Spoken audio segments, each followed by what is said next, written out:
अच्छा, तो थर्ड जो हमारी टाइप है वो है ट्रांसमिट कैटेगरी है जो है transmitting and receiving earth station. ठीक है, ये जो है इसके अंदर क्योंकि ट्रांसमिटिंग सेक्शन भी है आपका, रिसीविंग सेक्शन, यानी कि दोनों तरह का काम कर रही है ये आपकी ये अर्थ स्टेशन जो है वो दोनों तरीके का काम करता है, सेंड भी करता है आपका सिग्नल और रिसीव भी करता है। ये ब्लॉक डायग्राम है इस अर्थ स्टेशन की, जिसके अंदर एक ट्रांसमिशन सेक्शन है वो अलग है और रिसीविंग सेक्शन जो है वो अलग है। इसके अंदर जो है वो मज़ीद जो है वो इसके अंदर जो है वो काफ़ी सारी चीज़ें और भी ऐड की हुई हैं मैंने, इसमें जो है आपको चीज़ समझ आ जाएगी। तो इसमें सबसे पहले जो होता है वो आता है बेस बैंड पैच पैनल। ठीक है, बेस बैंड पैच पैनल जो है वो ऐसा पैनल है, सबसे पहला जो है पार्ट होता है, यानी कि ऐसा डिवाइस है, ऐसी डिवाइस है जिसके अंदर सबसे पहले जो है वो गेटवे के बाद सबसे पहले जो आपकी इन्फॉर्मेशन आती है, यानी कि जो आप ट्रांसमिट कर रहे हैं सबसे पहले इन्फॉर्मेशन उस बेस बैंड पैनल में आएगी।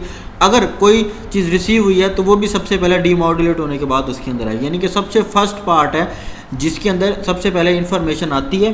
ठीक है, जब ट्रांसमिट की जा रही होती है, यानी कि कोई इन्फॉर्मेशन सैटेलाइट को भेजी जा रही है, तो इसके अंदर सबसे पहले आएगी इन्फॉर्मेशन और फिर आगे दोबारा फर्दर प्रोसेस होगी।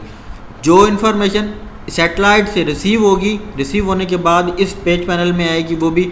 ठीक है, यानी कि सारे जो प्रोसेस हैं सैटेलाइट के कम्युनिकेशन के, यानी कि जो फ्रीक्वेंसी जो जनरेट होती है, सारे प्रोसेस जो है वो परफॉर्म होने के बाद इसके अंदर इन्फॉर्मेशन आएगी डीमॉड्यूलेट होने के बाद, फिर आगे जो भी इन्फॉर्मेशन जिस भी लोकेशन की होगी वो वहाँ पे सेंड कर दी जाएगी। फिर आया था पावर स्प्लिटर, एक और चीज़ इसके अंदर जो है ऐड की हुई है।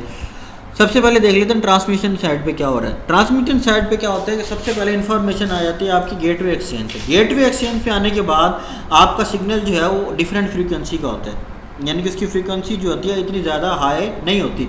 तो यहाँ पे FDM फ्रीक्वेंसी डिवीजन मल्टीप्लेक्सर जो है वो लगाया गया होता है, वो उसके थ्रू बेस बैंड में आती है पैच पैनल में इन्फॉर्मेशन आई आपका सिग्नल आया, इन्फॉर्मेशन जो है वो गया मॉड्यूलेटर के अंदर। यहाँ पे आपकी मॉड्यूलेशन होती है जो कि फ्रीक्वेंसी मॉड्यूलेशन होती है। ठीक है, फ्रीक्वेंसी मॉड्यूलेशन हुई यहाँ पे, उसके बाद मॉड्यूलेटर ने क्या किया, आपका सिग्नल जो है अप कन्वर्टर के अंदर भेज दिया। यहाँ तक हमारा सिग्नल आप ऐसे समझ लें एक इन फॉर्म ऑफ पल्स था। ठीक है, आपका जो सिग्नल है वो एक DC पल्स की फॉर्म में था, जो कि हमें पढ़ा है हमने, यानी कि हमारा जो सिग्नल है जब इलेक्ट्रिकली ट्रांसमिट करते हैं, मॉड्यूलेशन के जो अंदर चीज़ हमने पढ़ी है वो पल्स की फॉर्म में होता है। अब कन्वर्टर ने क्या किया, आपका जो सिग्नल है वो in form of radio waves की फॉर्म में जो है वो कन्वर्ट किया, और ज़ाहिर बात है जब आपका सिग्नल रेडियो वेव में जो है वो कन्वर्ट होगा तो उसकी जो फ्रीक्वेंसी है वो भी इंक्रीज़ होगी। यहाँ पे जो सिग्नल है वो ऐसे समझ लें IR फ्रीक्वेंसी होती है, जो भी सिग्नल होता है उसकी फ्रीक्वेंसी IR मेगाहर्ट्ज़ के अंदर होती है, या कह लें 70 मेगाहर्ट्ज़, क्योंकि IR फ्रीक्वेंसी जो होती है आपकी वो 70 मेगाहर्ट्ज़ होती है। तो 70 मेगाहर्ट्ज़ यानी कि IR फ्रीक्वेंसी पे होता है आपका सिग्नल। अब कन्वर्टर क्या करता है, उसकी जो लेवल है, उसकी जो स्ट्रेंथ है उसको बढ़ा देता है, इन गीगाहर्ट्ज़ में चला जाता है। गीगाहर्ट्ज़ में यानी कि रेडियो वेव में कन्वर्ट हो गया आपका सिग्नल, लेकिन अभी भी ये सिग्नल इतना हाई पावर का नहीं है कि इसको आप इन फॉर्म ऑफ बीम जब वो ट्रांसमिट करते हैं सैटेलाइट के थ्रू। तो इसी वजह से हम हाई पावर एम्पलीफायर लगाते हैं, तो जिससे क्या होता है कि आपका जो सिग्नल है इसकी जो स्ट्रेंथ है, इनकी जो पावर स्ट्रेंथ है वो मज़ीद जो है वो एम्पलीफायर हो जाती है, जिसके बाद जो है आपका सिग्नल जो है वो इतना कैपेबल हो जाता है कि वो एंटीना के through in form of beam जो है वो आप ट्रांसमिट कर सकते हैं सैटेलाइट के थ्रू। ठीक है, ये सिंपल काम है आपका ट्रांसमिशन सेक्शन का।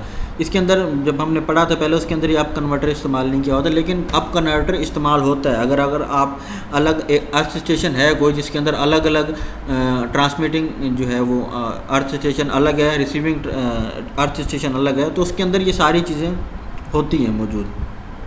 अब आ जाते हैं हम रिसीविंग सेक्शन के ऊपर। रिसीविंग सेक्शन पे क्या होगा, सैटेलाइट से जो है वही जो इन्फॉर्मेशन है आपकी एंटीना के थ्रू जो है वो रिसीव होगी। ठीक है, रिसीव होने के बाद यहाँ पे आएगी लो नॉइज़ एम्पलीफायर। लो नॉइज़ एम्पलीफायर में मैंने जैसे आपको बताया कि आपकी जो सिग्नल है, अगर कोई वीक सिग्नल है, यानी कि ऐसा सिग्नल है जिसकी स्ट्रेंथ जो है वो वीक है, बहुत कमज़ोर है, ठीक है, क्योंकि आगे जो है वो बहुत सारे प्रोसेस होने होते हैं जिसमें जो है वो अगर एक सिग्नल जो है वो पहले से ही कमज़ोर है तो वो मज़ीद कमज़ोर होने से क्या होगा, आपकी इन्फॉर्मेशन दोबारा उसके अंदर जो है वो लॉस होने का ख़तरा होगा। तो वो लो नॉइज़ एम्पलीफायर क्या करता है कि जो सिग्नल है उसकी स्ट्रेंथ जो है वो बढ़ा देता है, एम्प्लीफिकेशन कर देता है अगर किसी की जो स्ट्रेंथ है लेवल जो है वो कम होता है। पावर स्प्लिटर जो है अब यहाँ पे इस्तेमाल हो रहा है। पावर स्प्लिटर क्या करता है, क्योंकि अब सिग्नल जो आ रहे हैं यहाँ पे हमारे पास वो अलग अलग लेवल के आ रहे हैं, ठीक है, अलग अलग लेवल के आ रहे हैं। किसी का हाई लेवल है, किसी का लो लेवल, लो तो नहीं होगा, ठीक है, हाई लेवल में भी काफ़ी सारे जो हैं वो लेवल्स डिफरेंट होते हैं। पावर स्प्लिटर क्या करता है, स्प्लिट कर देता है high level broadband signal from low noise amplifier with respect to their power level, यानी कि पावर के हिसाब से, पावर की बुनियाद पे उस पावर के, यानी कि इन यहाँ से जो हमें लो नॉइज पावर से जो सिग्नल मिले हैं अभी भी, ठीक है, उसकी पावर को देखते हुए, जज करते हुए पावर जो है आपके सिग्नल है उनको अलग अलग कर देता है, यानी कि जिनकी पावर ज़्यादा होती है उनको एक साइड कर देता है, जिनकी पावर थोड़ी कम हो जाती है उनको एक साइड कर देता है। अब आ जाता है डाउन कन्वर्टर। डाउन कन्वर्टर फिर वही इसका उलट कर देता है अप कन्वर्टर का। अप कन्वर्टर ने क्या किया था, आपकी जो रेडियो वेव थी उसको कन्वर्ट किया था, सॉरी आपका सिग्नल है उसको कन्वर्ट किया था रेडियो वेव में, तो उसकी फ्रीक्वेंसी जो है वो भी इस जो है वो बड़ी थी। तो डाउन कन्वर्टर क्या करेगा, यही उसका जो है रिवर्स प्रोसेस करेगा। तो रिवर्स प्रोसेस करने के बाद क्या होगा, आपकी इन्फॉर्मेशन दोबारा IR फ्रीक्वेंसी पे आ जाएगी, यानी कि जो भी सिग्नल था उसकी फ्रीक्वेंसी अब IR फ्रीक्वेंसी पे आ गई, जो कि 70 मेगाहर्ट्ज़ होती है। अच्छा, 70 मेगाहर्ट्ज़ भी हो सकती है या इसका डबल भी हो सकती है। अगर 140 मेगाहर्ट्ज़ की IR फ्रीक्वेंसी है तो उसके हिसाब से जो उसकी बैंडविड्थ है, ठीक है, अगर IR फ्रीक्वेंसी है जो उसकी है वो अगर 70 मेगाहर्ट्ज़ है तो जो बैंडविड्थ होगी इसकी वो 35 मेगाहर्ट्ज़ की होगी। इसी तरीके से अगर आप IR फ्रीक्वेंसी बढ़ा देते हैं तो बैंडविड्थ भी डबल हो जाती है। तो वो डिपेंड करता है कि आप किस तरह की कम्युनिकेशन करें, उस हिसाब से जो है वो IR फ्रीक्वेंसी जो है वो सेट की जाती है। यहाँ पे फिर डीमॉड्यूलेटर होता है, ठीक है, डीमॉड्यूलेटर होने के बाद यानी कि डीमॉड्यूलेशन हुई, डीमॉड्यूलेशन के होने के बाद दोबारा बेस बैंड पैनल में आया वो इन्फॉर्मेशन। अब यहाँ पे मल्टीप्लेक्सिंग हो रही थी, मॉड्यूलेशन हो रही थी FDM की, अब यहाँ पे FDM की डीमल्टीप्लेक्सिंग हो रही है। इसी तरीके से दोबारा जो है वो आपका जो है सिग्नल जो है वो रिसीविंग एंड पे जो भी उसकी लोकेशन होगी वहाँ पर जो है वो रिसीव हो जाएगा, ठीक है। तो सारा जो काम है अर्थ रिसीविंग अर्थ स्टेशन का और ट्रांसमिटिंग अर्थ स्टेशन का वो इस तरीके से हो रहा है। अच्छा, ये एक एंटीना जो है वो अगर इस यहाँ पे इस्तेमाल किया हुआ है तो काफ़ी लोगों के जहन में ये सवाल होगा कि हम एक ही एंटीना जो है वो इस्तेमाल कर सकते हैं। तो हाँ, हो सकता है। अगर आपके पास सिग्नल की ट्रैफिक ज़्यादा नहीं है तो आप एक एंटीना को इस्तेमाल कर सकते हैं as a transmitting antenna and as a receiving antenna, ठीक है। उसके अंदर फिर स्विचिंग का ऑपरेशन आ जाता है, जब स्विच कर यानी कि इस तरीके से अगर आप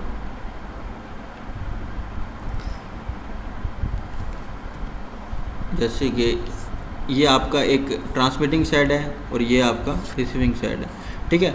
तो ये आपका जो है एंटीना है, एंटीना क्या है तो ट्रांसमिट हो रहा है तो यहाँ पे कनेक्ट हो जाएगा, जब रिसीविंग होगा तो यहाँ से डिस्कनेक्ट होने के बाद यहाँ पे कनेक्ट हो जाएगा, ठीक है। तो ये इस तरीके से जैसे स्विच काम करता है उसी तरीके से जो है टू वे स्विच जैसे काम करता है, तो उस तरीके से जो है वो आपका एंटीना जो है वो काम करने लग जाता है। इन केस अगर आपके पास ट्रैफिक इतनी ज़्यादा नहीं है, जो सिग्नल आप इन्फॉर्मेशन जो सेंड और रिसीव हो रही है आपकी सेटेलाइट के ऊपर, अगर वो ज़्यादा नहीं है तो आप एक एंटीना को भी इस्तेमाल कर सकते हैं। उसका फ़ायदा ये है कि आपकी जो कॉस्ट है उसके आपको पैसे बच जाएंगे, ठीक है, बजट आपका कम हो जाएगा थोड़ा, तो इस तरीके से भी इस्तेमाल कर सकते हैं। अब काफ़ी लोगों के जहन में ये सवाल होगा कि हमें, जैसे मैंने कहा शुरू में कि पाकिस्तान के जो 2 स्टेशन हैं, अर्थ स्टेशन है, वो अर्थ स्टेशन तो तभी होंगे ना जब सेटेलाइट होगी। पाकिस्तान की तो कोई सेटेलाइट है ही नहीं, ठीक है। तो फिर ये अर्थ स्टेशन कैसे बने, क्यों, क्या करते हैं, किस काम आते हैं?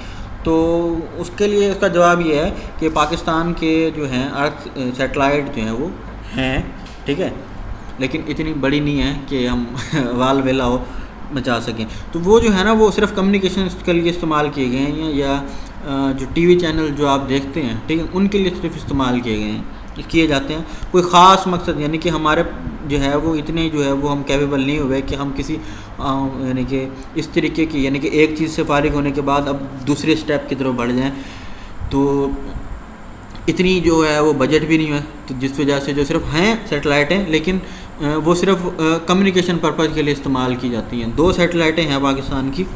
एक जैसे अगर आप वही बात कि आप अगर डिश एंटीना से, यानी कि अगर आपके घर में किसी के घर में डिश है तो आपको पता होगा पाक सेट के नाम से, एक पाक सेट 1R के नाम से एक सेटेलाइट जो है वो सर्च करते हैं, जिस पे आप अपने एंटीना की जो डायरेक्शन है उसको सेट करते हैं। वो तकरीबन आपकी नॉर्थ ईस्ट, ठीक है, नॉर्थ ईस्ट की तरफ जो है वो डायरेक्शन होती है आपकी, उस डिश की जो डायरेक्शन होती है नॉर्थ ईस्ट की तरफ होती है, बल्कि ईस्ट की तरफ ज़्यादा होती है और नॉर्थ की तरफ थोड़ा कम होती है। तो इसके बीच में जो है वो उसकी डायरेक्शन सेट होती है। वो पाक सेट आर क्या है, वो सेटेलाइट ही है जो कि ज़मीन के ऑर्बिट के अंदर, लोअर ऑर्बिट के अंदर जो है वो पाकिस्तान की रिवॉल्व कर रही है। एक और सेटेलाइट है पाकिस्तान की जिसका नाम है बदर A1 है या AR ऐसे कुछ नाम है, बदर AR के नाम से जो है सेटेलाइट है। ये दो सेटेलाइटें हैं जो कि पाकिस्तान की हैं, जो काम कर रही हैं, फंक्शनल हैं, अभी भी ऑर्बिट के अंदर जो है वो फंक्शनल तो है और अपने काम जो है वो आसानी से बखूबी जो है वो अच्छे तरीके से कर रही हैं। हमें पता जो है वो नहीं है क्योंकि इस चीज़ से कभी वास्ता पड़ा ही नहीं था, तो इस वजह से जो है पता भी नहीं है। लॉन्च कैसे हुई ये सेटेलाइटें, ये लॉन्च जो है सेटेलाइटें जो हैं वो चाइना के जो है जब स्पेस उनकी में जब वो कोई मिशन जाता है ना, उनका जब जाता है तो उसी के साथ जो है ना पाकिस्तान ने मुआहदा करके उन्हीं को जो है ना पैसे वैसे दे के अपनी सेटेलाइट जो है वो स्पेस के अंदर जो है वो उनको छोड़ा था। एक सेटेलाइट जो बदर है वो सबसे पहले छोड़ी गई थी, स्पेस के अंदर जो है भेजी गई थी, वो 1990 के अंदर भेजी गई थी। और जो पाक सेट आर है वो 2011 के अंदर भेजी गई थी। अभी रिसेंटली अगर आप किसी को पता हो तो 2018 में पाकिस्तान ने अपनी एक और सेटेलाइट चाइना के साथ, सुपार्को ने मुआहदा करने के बाद चाइना के साथ मिल के बनाई थी, ठीक है, बनाई थी। वो जो है वो 2018 के अंदर जो है वो भेजी गई है। वो जो सेटेलाइट है वो मेट्रोलॉजी हो गई या अर्थिंग जो है वो ओशियनोलॉजी यानी कि ज़मीन की जो है उसकी रिसर्च वगैरह उसके लिए जो है वो भेजी गई थी। या अगर कोई कुदरती आफात वगैरह आ जाती हैं, अर्थक्वेक वगैरह आ जाता है, दलदला वगैरह आ जाता है कोई, या एटमॉस्फेयर के अंदर चेंजिंग हो रही है तो उसका जो है वो पहले से ही जैसे पता लग जाता है, क्योंकि जब उसकी स्टडी की जाती है या हमें सिग्नल मिलते हैं इस तरीके के सेटेलाइट पे तो पता लग जाता है पहले से कि क्या होने वाला है क्या नहीं होता, एक प्रिडिक्शन आ जाती है। तो इस तरह की जो स्टडी है, इस तरह की जो काम है उसके लिए जो है भेजी गई। तो टोटल 3 सेटेलाइट जो है वो पाकिस्तान की अभी भी हैं।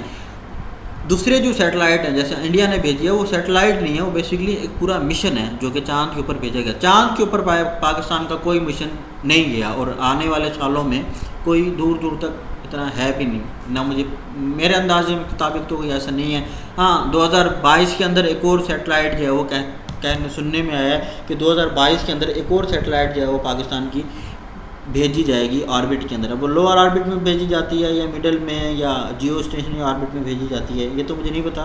खैर ये सुनी थी मैंने और देखा भी था नेट के ऊपर कि पाकिस्तान की जो है वो सेटेलाइट जो है वो जाएगी, ठीक है। तो ये बेसिकली आपके अर्थ स्टेशन के बारे में था। इसके अंदर अगर आपको कोई चीज़ पूछनी हो, कोई चीज़ समझ ना आई हो तो वो पूछ सकते हैं आप। बाकी जब तक अगला लेक्चर बने, अभी तो लेक्चर भी आपके बहुत थोड़े रह गए हैं, ठीक है, पढ़ लिया करो, ठीक है, नहीं पढ़ते तो अगर पढ़ लेते हो तो अच्छी बात है। तो जब तक अगला लेक्चर बने तब तक के लिए अल्लाह हाफिज़।